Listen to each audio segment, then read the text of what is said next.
Hola, bon dia. Buenos dies, què tal, com esteu? Benvinguts al Sónar+D. Welcome to Sónar+D, even though possibly you've been told that a few times today, especially if you've been to other talks. Si heu estat a les altres xerrades, segur que us han dit bon dia unes quantes vegades, però sigueu benvinguts. At Sónar+D, we like to keep track of creative technologies and how creativity helps innovation in many areas, not just the artistic ones, not just the obvious ones as the music or film, virtual reality installations and things like this. There are other places where creative technologies have an impact. And there is one where sometimes we don't realize that there is a lot of creativity because there is music, there is image, there is narrative, there is lots of things. And that's broadcast. That's not just series and films, but all kinds of shows that creativity takes a great part. And in the 1960s, 70s, there was at the BBC a group called Radiophonic Workshop, and it's told to be one of the pioneers for electronic music. So people would experiment with sound in the medium of radio. But now we are in 2018, and the medium of TV and the medium of radio have moved to the internet. And while still we call it radio and TV, there's something else. And they are growing to be something else, to be different things. This guy over here, and this guy sitting down over here, they are Team Cowlishaw and Jakub Fiala. They are from the BBC R&D group, especially one that's about internet and future services. These guys, they do really cool things with technology in order to think about services and shows and things for the future, but not a super for future in 5 years. They were telling me that they are like an anomaly in R&D because they're like a word that we like a lot, multidisciplinary group. So there are radio producers, developers, all kinds of creative people that does things with technology or not, but he is the right one to tell you all about it. Let's know what the future of broadcast is all about, at least in terms of research and development and creative technology. So please welcome Mr. Tim Cowlishaw. Gracias. Gracias, Antonia. Hola. Hi, my name's Tim. I work at the BBC in the Research and Development Department. And my colleague Jakub is here also to answer questions. We're both doing a workshop together later on, so come and have a chat about that. So I'd like to talk a little bit about what kind of traditionally broadcast research and development means, and also where I think we're kind of departing from what that traditionally has been as a function. And my manager, when I showed him these slides yesterday, wanted me to change the title and said he wanted to change it to Maintaining the Tradition of Creativity in Broadcast R&D, because it seems a little bit like I'm being a bit mean about some of my colleagues, which I'm not. And in fact, he made a really good point, because one of my favorite sort of TV research and development stories, which is really unlikely, and I didn't get to put this in here earlier because it was a chat we had later, is the Eurovision Song Contest, which started because people just wanted to work out how to get television across borders around Europe, and went, I don't know, what can we do? Let's do a big music thing, and it sort of accidentally became this cultural thing. So there is this tradition of kind of unlikely creative things coming out of people playing with television technology. That said, though, if you look online and look up kind of what, before about 5 years ago, people knew about BBC R&D. There is one clip I found, this is from 1980, and this is generally the sort of, come back, there we are, the sort of idea people have of the type of things we get up to. So, is that? Do we have sound from the video? Oh, this will not make sense if we... Now for 18 months. There we are. But now, an even more unusual electronic gadget has been devised by some engineers right here in the BBC. We're giving it its very first public showing, and at first glance it looks like something from Doctor Who. But this machine can actually memorise a television picture and then change its size and position and put it anywhere it wants to on the television screen. And a few minutes ago, it actually memorised that customised bar stool and bike that we showed. And John Mitchell's very kindly come along to give us its first public demonstration. John, welcome to Blue Peter. You're one of the inventors of this machine, so perhaps you wouldn't mind demonstrating it now. Well, around the outside we have the pictures of the bar stool and bike, and I've put a picture of ourselves in the middle. We can do a few more exciting things. Oh, that's beautiful. We call that our bow tie. Let's try something else. Oh, the checkerboard. Or even, what's this? Just a few stills with one moving picture. Oh, that's quite lovely. Can you... I won't show too much of that, but this is sort of, in general, the impression a lot of people in our organisation and around, just sort of in general, have of what we do. It's sort of men in white coats who do things with wires and machines that does stuff on a TV screen. And there's still a lot of that going on. So we've got 6 sections to our department. Lots of people work on things like ultra-high definition video and the kind of technical standards to do things like this. Tools for doing video production over IP networks, so you don't need lots and lots of your own cable, and you can just kind of plug things into Wi-Fi or whatever. We do lots of work on VR and AR, but there's also this additional group of people, which myself and Jakub are part of, called Internet Research and Future Services. So we're, as Antonia said, a little bit of an anomaly because we don't have this sort of specific technical remit that other researchers do, where they might be looking at video or they might be looking at IP. We're kind of, we're sort of futurists. I don't really like that term as a sort of thing a person is, but we're thinking specifically about the things we can do for our audiences in 5 and 10 years' time, and trying to build prototypes to reveal how that might look in the present. We're an interdisciplinary team. I call us anti-disciplinary. So we have lots of technology people from kind of broadcast technology, software engineers, data scientists. We also have kind of radio producers, journalists, designers, a load of researchers of all sorts. The reason I say anti-disciplinary rather than interdisciplinary is very often an individual one of us embodies lots of those roles. We're all quite messy people with slightly odd backgrounds, so it's not like a team where you get one designer, one journalist, and one programmer and sit them together. You sort of often have 1 or 2 people wearing all these different hats, and it seems to work quite well, because I think people with weird combinations of skills tend to find the most interesting ideas. So this is the nicest thing anyone has ever said to me about my work. This was the producer of a radio show said that our team were the closest thing we have to a radiophonic workshop of the digital realm. And this is maybe the biggest compliment I think I've ever received. And Antonia kind of echoed it then, so I'm very happy about that. But what I'd like to do today is talk a little bit about some of the work we've done, but also a little bit about the kind of process we put into producing our work, because there's a lot I think we can learn from that. So kind of looking at the 5 to 10 year future, it needs foresight, it needs the ability to be flexible, and it needs the ability to be creative.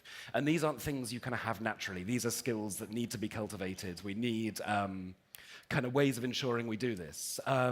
So yeah, we've developed kind of working practices and ways of doing things that I think allow us to do this quite well.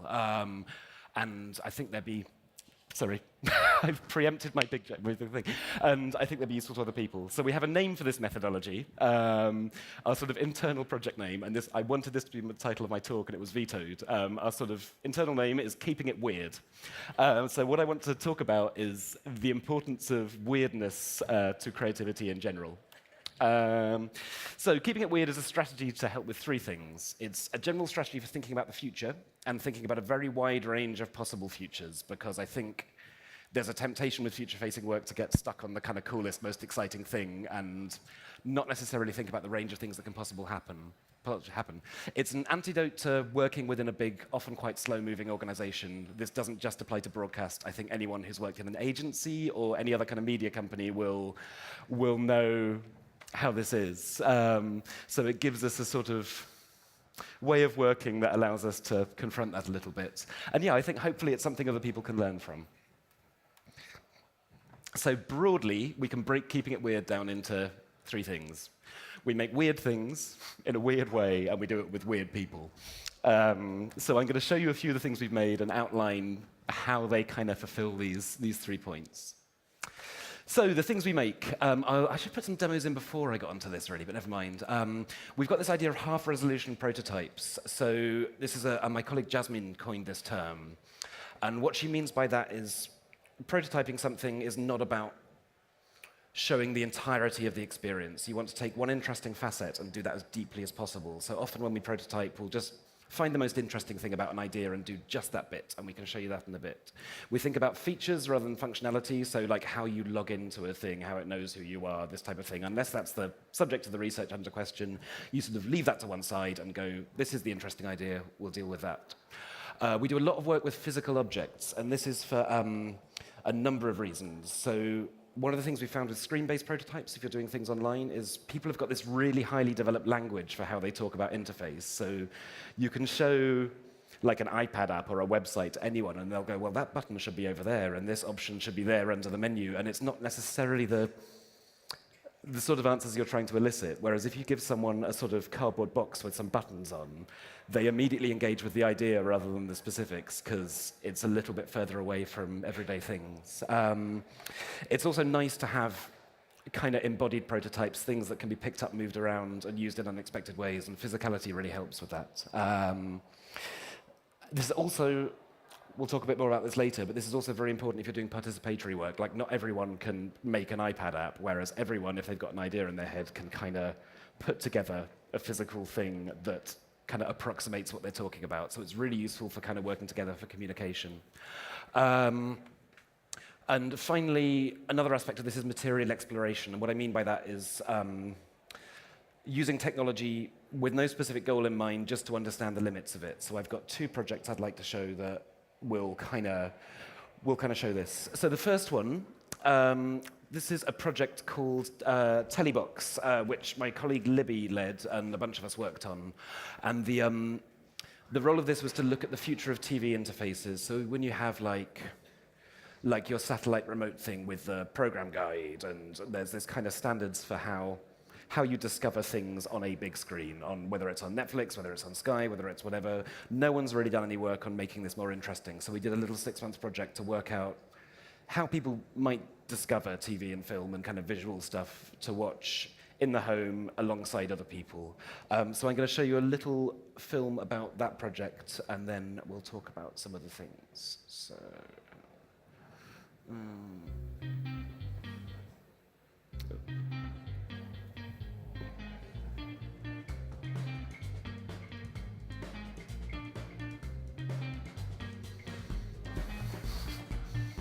The way we watch video has changed massively over the last 20 years, but on televisions we tend to still access it with a standard remote with a D-pad, up, down, left, right, and people spend ages flicking through menus trying to find the wealth of content that just wasn't there when these remotes were first designed. So it doesn't matter how great your content is, if everyone's really bored by the time you've actually chosen it, then they're not going to enjoy it. So to make that process fun is like the first step to making people actually enjoy their programme. Going through menus isn't really a leisure activity. It's not something people want to spend time doing. What's the longest time you've spent scrolling through? About 3 hours. An hour. Yeah, so an hour and a half. The younger generation is often just giving up and moving over to YouTube or other platforms where it'll curate things for them. We wanted to find ways that we could make a large screen experience a lot more accessible and fast to discover new bits of content. Slot machine TV, it's a big red button that randomises television. Takes the conflict away, gives it to someone else. Decides for me as well, which is what I like. It will cycle through everything that's currently on iPlayer and pick something for you to watch. That's amazing. Our starting point for this project, just to make it different from other projects, was to think about people watching together. Standard personalised recommendations don't really make any sense if people are always sitting down with their families or sitting down with groups of people. So beta watchers, the idea is that we can do so much with a camera these days. So you can tell if someone's there or if more than one person's there. You can also make a guess at their age and gender and what sort of emotions they're feeling by their expression. It takes a photo, sends it off to that Microsoft face recognition service, and we'll then pick something for you to watch based on your mood. 2, 1, happy. Kids have quite a lot to say about that, actually. It's a really good point. How they feel about being on camera all the time, how they feel about the television recording them and interacting with them. What if, like, it was being sent to, like, third parties, or the government, or just anyone in general? Why wouldn't you mind? I just want them to forget about it as well and it won't bother me. We're looking 10 to 15 years into the future at how people might use televisions, what the kind of technology around televisions what might be like. And of course, 10 to 15 years into the future, it's people who are currently school kids who are going to be using it. It was great showing these prototypes to kids because they're quite honest about what works and what doesn't work, and if something's rubbish, they will tell you. For me, it isn't that relaxing. No. And it's full of bees, and that's like kind of panicking. One of the things that we came up with when we talk to people about this is that choosing what to watch is really, really difficult and it's boring. And so one thing we wanted to do is make it fun to actually make that choice fun. We'll hit on the idea of turning it into a card game. You choose things like how much time you want to spend doing it. Do you want to pay attention, or do you want to not concentrate and actually look on your phone? What do you want it to be about? Is it drama? Is it about crime? So as a group, what you can do is you can put your cards down and you can come up with a compromise of something you're happy to watch. I'll leave that there for now and talk a bit about it because it goes on a little while. But there's a couple of points about this project I think are really important in terms of the things we made. So making like lo-fi things quickly meant we could make a lot of different things. We made 9 prototypes, all of which were very, very different. And it allowed us to kind of explore the broadest range of possible things we could do in the future rather than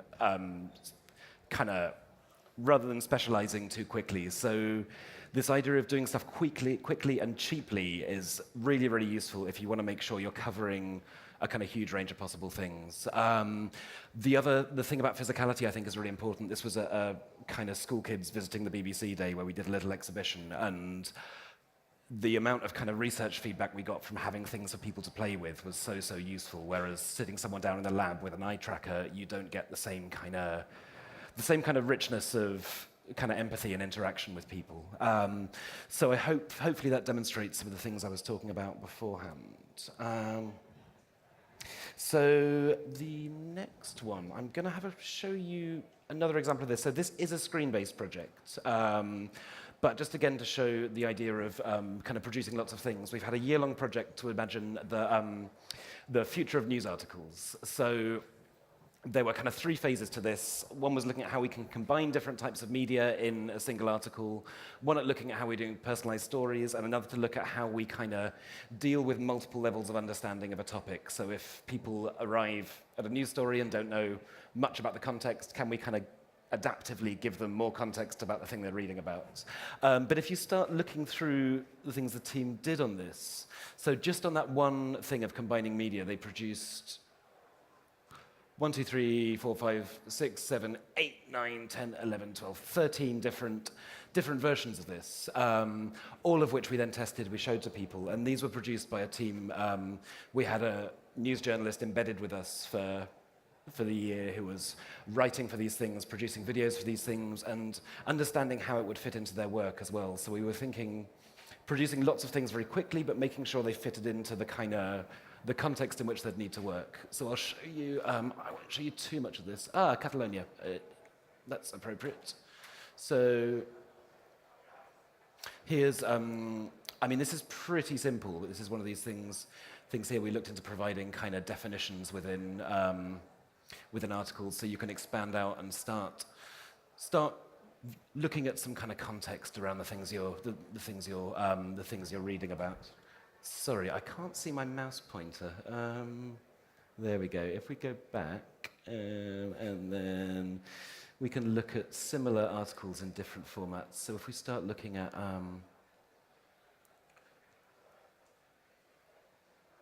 further ones. Oh, we don't have a Catalonia one for that.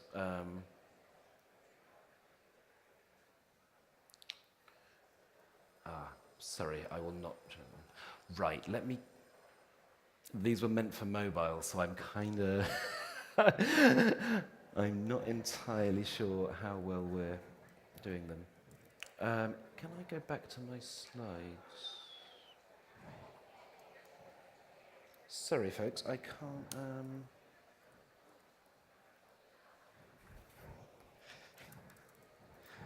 Give me a second. I'll just get my slides back. There we are. Cool. So, next thing we try and kind of think about in terms of process is think about who we make things with. So we work with real people, members of our audience, but we work with them rather than for them. We're not just using people as research subjects. We kind of try, where possible, to do kind of co-creation activities with people who would be using our Go away. Be using the things we're making. What's really important here is diversity in who we work with, and I don't just mean diversity in the demographic sense, although that's important too. We're looking specifically at kind of people who are outliers and how they use things, so kind of extreme use cases, people who don't conform to the average, because again, if you're looking kind of 5 to 10 years into the future, a lot of kind of niche interests and behaviors then become mainstream. This is kind of a thing, this is important. There's a talk a colleague of mine gave where they kind of talked about this, they talked about innovation as looking like an old-fashioned steam train, where the engine at the front is the kind of avant-garde of artists and musicians and people doing very weird things. Behind that, you've got sort of agencies and corporate R&D departments and the rest of the world being pulled along behind. So it's very important for us to look at people who are doing kind of speculative, creative, very outlying things. So we work with artists, we work with inventors, and in general, people with different sets of skills to us because they give us kind of new perspectives on things.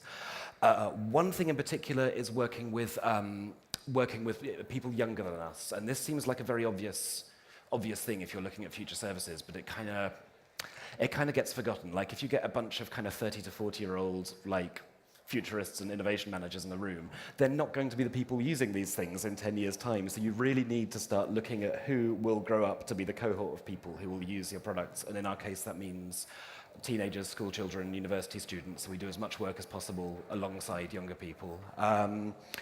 Finally, there's a bit of, I think, groupthink in the media. So we try very often to try and get outside of our kind of industry, and especially outside of our physical location, so get outside of London and Salford, where we have another lab, and go to other parts of the UK and make sure we're working with people from other walks of life. So a little bit more on this. Yeah, again, we're working with people, not for them, so we're not there to sort of identify a user need and then produce a product that satisfies it. We're helping people imagine the things they want to use for themselves.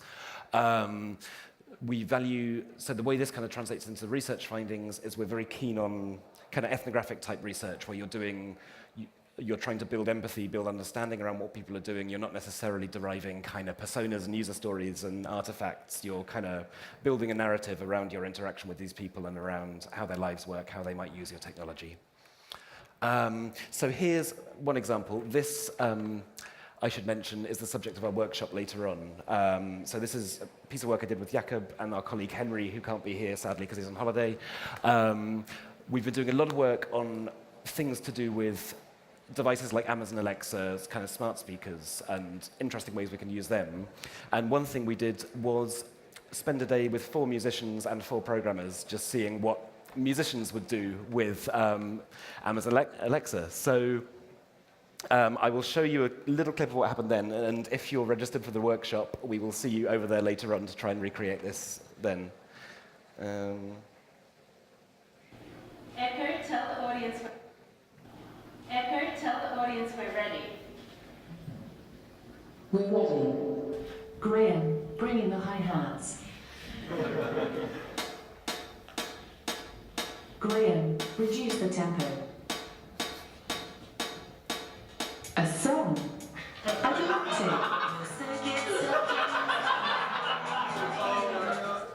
Welcome to MC Lexi. I say boom and you say bam. Bam. Boom. Chick. Test.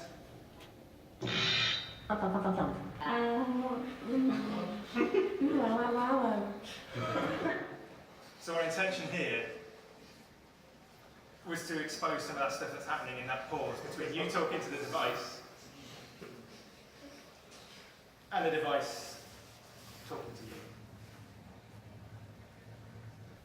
Here goes.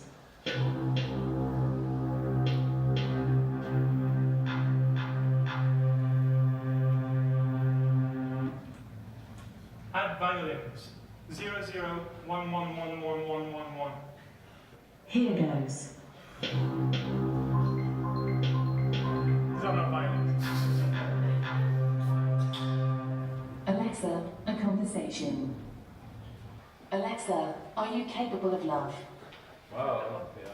There are people I admire and things I can't do without, but but I'm still trying to figure out human love. The tune's made of sunshine.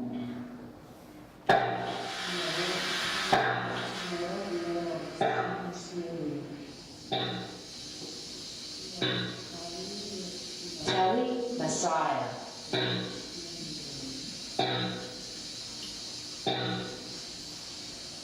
Terry Costa. Stop. Funky, yeah. So that was an interesting piece of. Echo, tell the audience we're Stop ready. it! Stop it! Stop it! Stop it! Sorry about this. We're ready. So one of the nice things about that work, I think, is we had a day to do some really rudimentary things. But the really nice thing about working with the musicians was both we were interested in using these things for making music, but also it teaches you the limitations of this technology quite well. Like there's a bunch of things you can imagine doing that until you try them out, you don't really know. And there's a bunch of problems we found that kind of frustrated people when it's really interesting to kind of put these devices to these kind of weird unintended use cases so that you can discover the points where they fail, and that's really useful for kind of using this stuff for music, but it's also quite useful when we're making, I don't know, some kind of menu system for radio to understand that it doesn't cope well with background noise or that it has this extreme latency. So we learn a lot of really kind of practical stuff from this type of work just by kind of bringing other people into our practice and seeing what they make of things. I've got to skip through some stuff because I'm running out of time, but if I move on. So here's another one I'll talk about very quickly. This is another kind of physical prototyping project. Similarly to the previous one, we were looking at things to do with radio, things to do with kind of listening habits around younger people and how they use radio. We worked with this lady, Emma, who is a puppeteer, and she kind of makes her own puppets. But she was very useful because she's fantastic at working with cardboard, working with physical things, and helped us produce these things that were kind of quick and easy and very obviously rough, but still kind of finessed in a way that people really engaged with. This one was amazing. This is a sort of physical volume indicator that shows you how loud the radio is, and it moves back and forth. And we had some kind of higher fidelity things as well. So this was a bit of work that uses machine learning and sentiment analysis on songs to give you a tuner dial that goes between kind of happy music and sad music. So you have a sort of kitchen radio as you would at home, but the tuner dial refers to emotional state. So we made, again, about 9 of these things and did a similar process to Telebox. And a lot of this stuff we can then develop into kind of more concrete things to do. So I'll go through this very, very quickly because I don't think it's as interesting as looking at things. So the ways we do this, we work iteratively. Like, this is obvious, everyone does this, but we do small things, build upon them, but also combine disparate ideas. So if you look at a couple of the Telebox prototypes, the shuffling device and the card game, when we came to kind of produce screen-based prototypes for these, we ended up going, what are the kind of interesting things about these 2 things? Can we make a third thing by combining different ideas? And this is often a really useful technique for kind of breaking creative blocks and coming up with things that you might not otherwise have done. The final 3 I'll take together. I think it's really important this type of work is fun, and not fun in the kind of sense of this sort of mannered playfulness. Like, it's making physical things is kind of deeply creative, deeply enjoyable, and this is very useful for a number of reasons.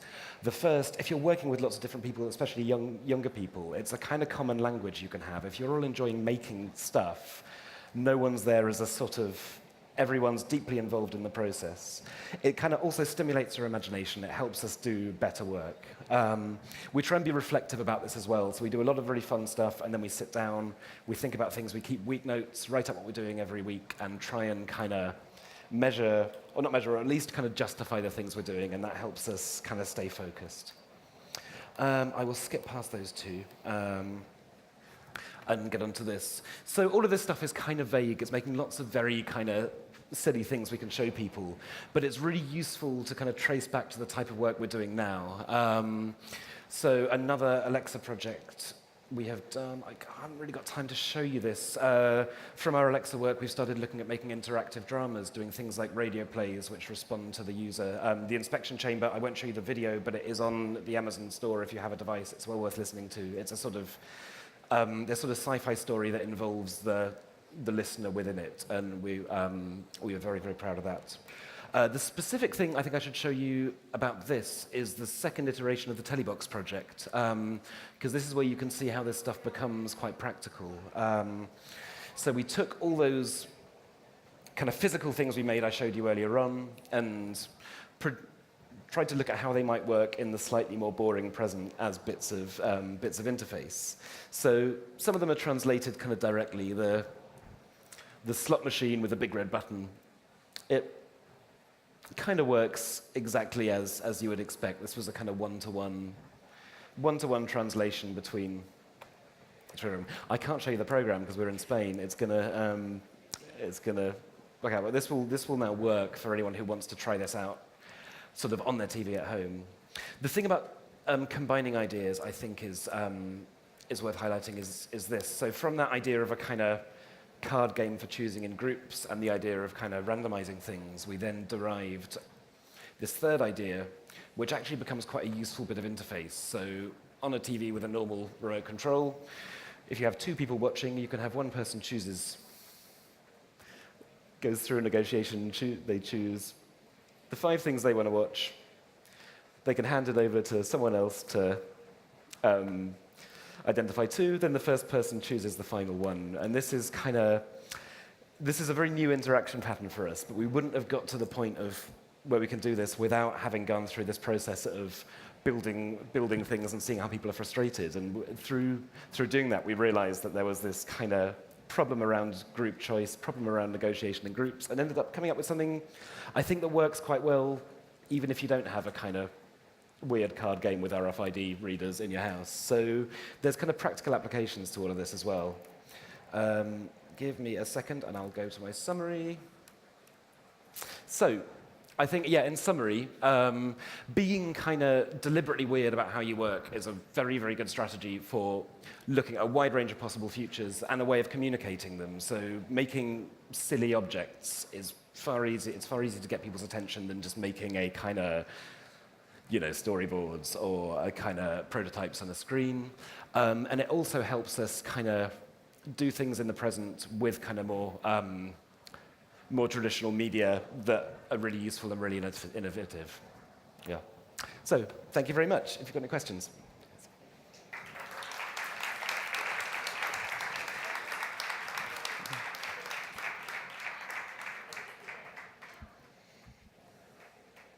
Thank you very much. Teniu preguntes? Do you have questions? Hi, Tim. Amazing talk. How you choose the talent that works with you, and how is the selection, if there is like summer jobs or something like that? That's interesting. It's often been people we know, to be blunt. Like, this is the tricky thing. We haven't. One of the tricky things about working with artists specifically is it's been very difficult to convince the people who do the kind of usual business of the BBC of making programs of exactly what we're doing. So I've had nightmares trying to persuade people that we need help finding musicians to do something like working with Alexa. So we rely a lot on our own kind of networks of people.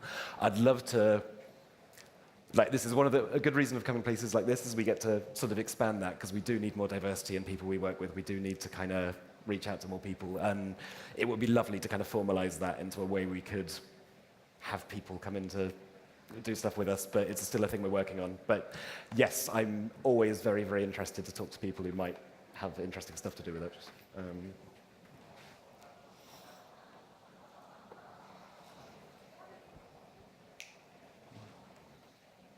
Do you have any more questions? Yes. Yeah, there, over there. Well, in order to change this interaction with the device. Yes. And so you need the glasses to read your emotions. So the which was that? Well, in your research, when according to your emotions is the things or the programs that you.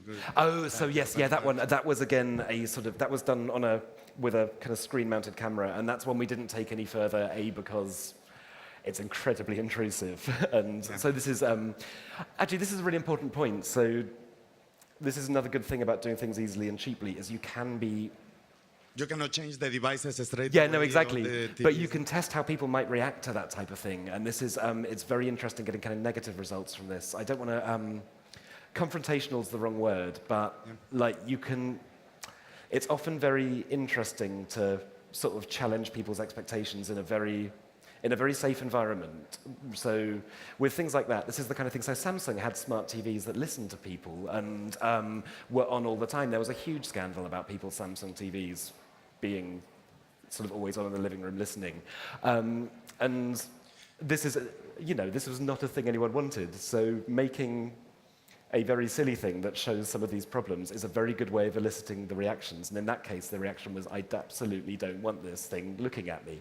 And so this is another nice thing, like making things cheaply means you can get lots of really good negative results as well as positive ones. You can go, this is absolutely not a thing we should be exploring because it's creepy. And yeah, so that's one that or in this present, maybe you can just input your vibe or your mood. Right, oh, exactly. Oh, I've got an example of that. So this was a really nice one that was later on in the video that my colleague Libby did.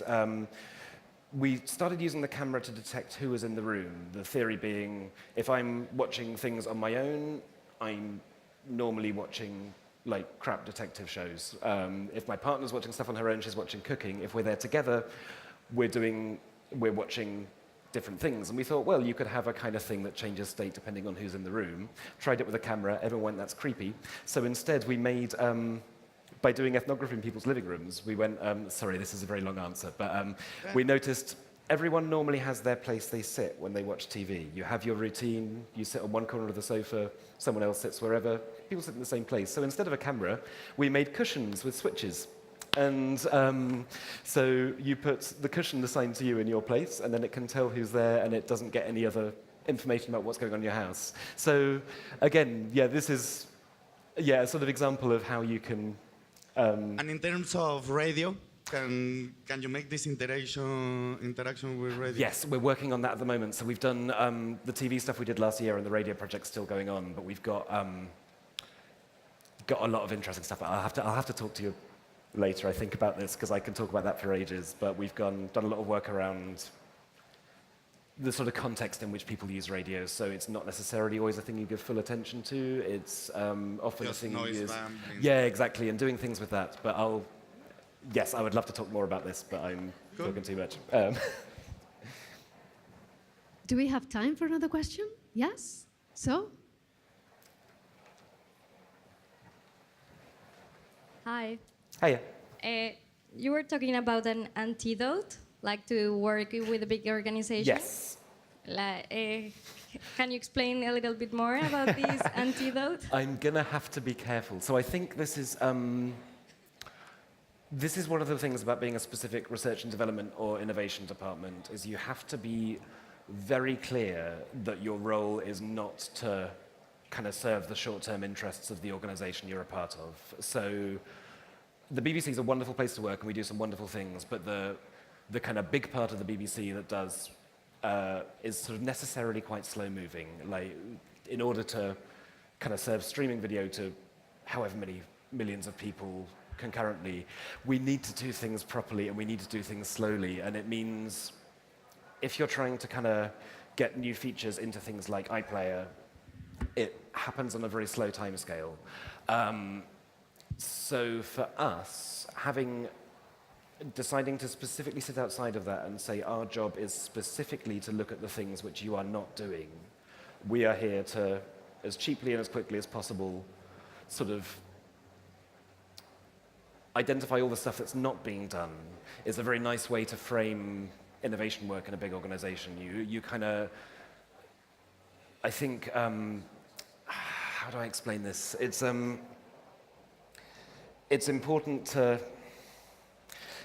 let people know you're not trying to do their jobs better and more interesting. You're just looking at the stuff that's not being examined. And I think that that's meant we've got a lot more kind of involvement from people working on the day-to-day stuff. We get a lot more enthusiasm than if we were just going, hey, we've made this cool thing, why aren't you doing anything with it? So it's important to kind of stress that you're there to do a very different job, I guess. Does that make sense? Thank you. Yes, another one? We have time for another one. Yeah, over there.